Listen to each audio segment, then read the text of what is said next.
हम कभी भी जातीय जनगणना के विरोध में नहीं रहे हैं। हम तो कोई राज्य सरकार अगर कराना चाहे तो स्वतंत्र है, इसलिए ये बेबुनियाद और भ्रामक है कि भारतीय जनता पार्टी जातीय जनगणना के विरोध में है।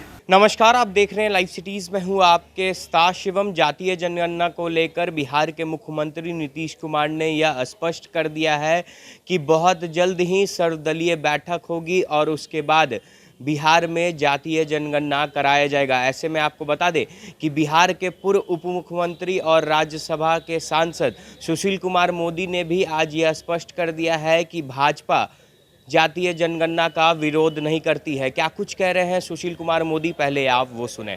भारतीय जनता पार्टी के बारे में दुष्प्रचार किया जा रहा है कि वह जातीय जनगणना के विरोध में है। मैं आपको याद कराना चाहूँगा कि बिहार विधानसभा और विधान परिषद से दो बार सर्वसम्मत प्रस्ताव पारित हुआ और इन दोनों सर्वसम्मत प्रस्ताव में भारतीय जनता पार्टी शामिल थी। अगर हम इसके विरोध में होते तो हम सर्वसम्मत प्रस्ताव में शामिल क्यों होते? उसी प्रकार झारखंड विधानसभा ने भी सर्वसम्मत प्रस्ताव पारित किया जिसमें भारतीय जनता पार्टी शामिल थी। और जब माननीय प्रधानमंत्री श्री नरेंद्र मोदी जी से ऑल पार्टी डेलीगेशन मिलने के लिए गया तो हमने अपनी सरकार के वरिष्ठ मंत्री श्री जनक राम जी को उसमें शामिल किया। उस डेलीगेशन की मांग थी कि बिहार के अंदर जातीय जनगणना कराई जाए। तो जब अगर हम उस जनगणना के विरोध में होते तो हम उस डेलीगेशन में क्यों शामिल होते? यहाँ तक कि झारखंड सरकार की ओर से भी एक डेलीगेशन गया था जिसमें बीजेपी के प्रदेश के अध्यक्ष श्री दीपक प्रकाश भी शामिल थे और इन दोनों डेलीगेशन की मांग थी कि केंद्र की सरकार जातीय जनगणना कराए।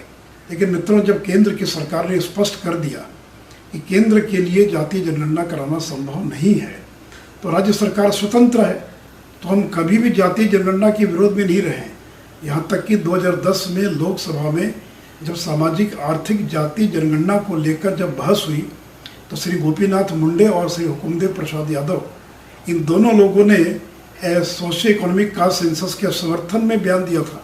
बीजेपी ने कभी विरोध नहीं किया था।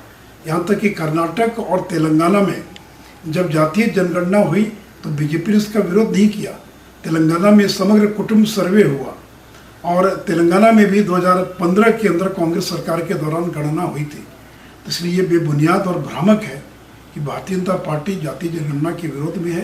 ये बात अलग है कि केंद्र सरकार के लिए संभव नहीं है कराना, परंतु कोई राज्य सरकार अगर कराना चाहे तो स्वतंत्र है, इसलिए ये बेबुनियाद और भ्रामक है कि भारतीय जनता पार्टी जातीय जनगणना के विरोध में है। तो आपने साफ तौर पे सुना, बिहार के पूर्व उप मुख्यमंत्री और बीजेपी के राज्यसभा सांसद सुशील कुमार मोदी का कहना है कि कुछ लोगों के द्वारा बीजेपी के खिलाफ दुष्प्रचार किया जा रहा है। ऐसे में उन्होंने उदाहरण देते हुए भी कहा है कि जब बिहार विधानसभा और विधान परिषद से सर्वसम्मति से यह पास हो चुका है कि बिहार में जातीय जनगणना होगी, तो ऐसे में कहीं ना कहीं आज सुशील कुमार मोदी ने बिहार के मुख्यमंत्री नीतीश कुमार के साथ साथ नेता प्रतिपक्ष तेजस्वी यादव का समर्थन किया है। बहरहाल अब बने रहे हमारे साथ। अगर आपने हमारे चैनल को सब्सक्राइब नहीं किया है तो जल्द से जल्द सब्सक्राइब कर ले। धन्यवाद।